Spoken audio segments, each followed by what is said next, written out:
there's a whole set of expectations that are governing what we're doing. Like, you don't want me to take your little tablet there and smash it. That would be shocking, right? You wouldn't know what the hell to do, right? You'd be somewhere different if I did that, and you wouldn't know where you were.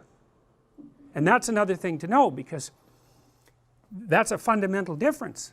There's a fundamental difference between knowing where you are and not knowing where you are. I think it's in some sense the fundamental difference. You can think about it as the distinction between explored and unexplored territory, but you have to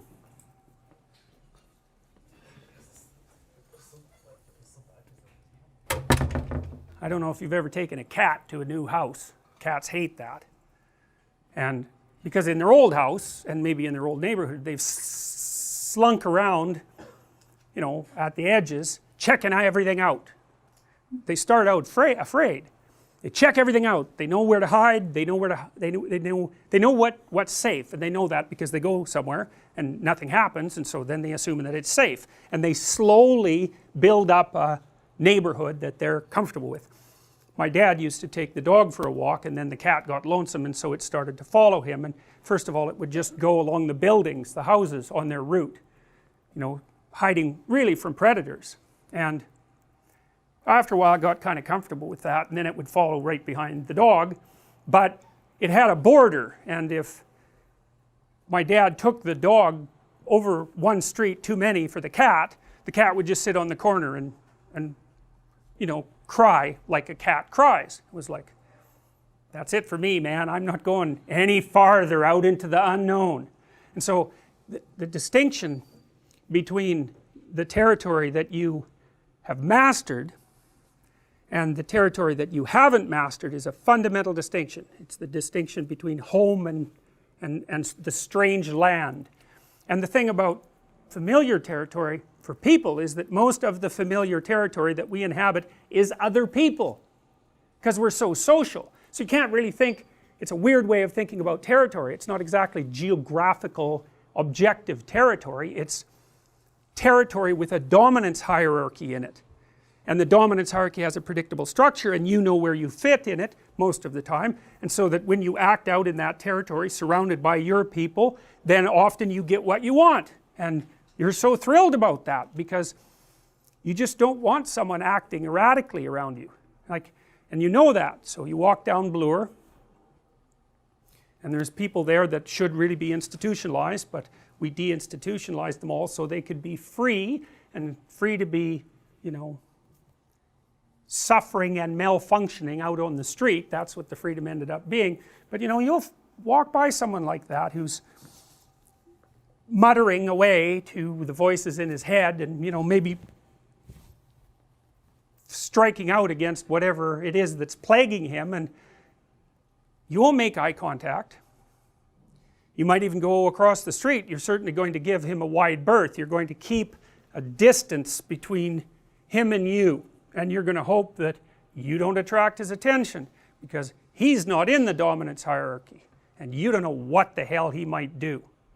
And that's unexplored territory too. That's another way of thinking about it. Like, we inhabit time and space, not just space and not just time. We inhabit time and space, and our territories are spatial temporal. We're here now, and this is safe now, and it's safe partly because of the physical structure and it's working, but it's also safe because none of you are manifesting peculiar behavior. But if you started to manifest peculiar behavior, if you stood up and started muttering or yelling, or maybe attacking someone next to you, all the rest of you would freeze first, because then all of a sudden this would be unexplored territory. The match between what you want, which is a peaceful lecture that you hope has some content, the match between what you want and what's happening has vanished. And so then you don't know where you are. And so then what do you do when you don't know where you are? What do you do when you don't know what to do? Well, if you're a computer, you just crash. But you know, what good is that to you? You're just going to die? That isn't helpful.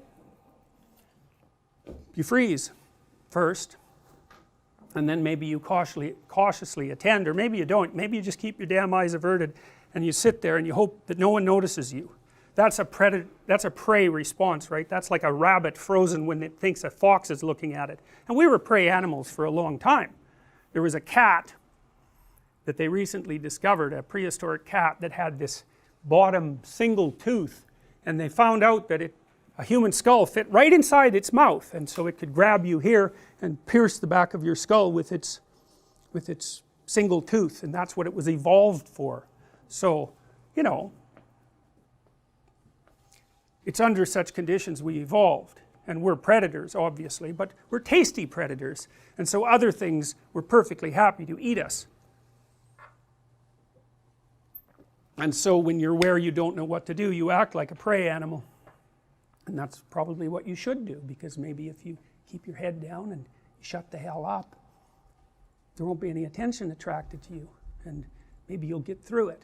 You know, you might decide, unlikely, to intervene and take the guy down, but you would be the exception rather than the norm, and it's unsurprising.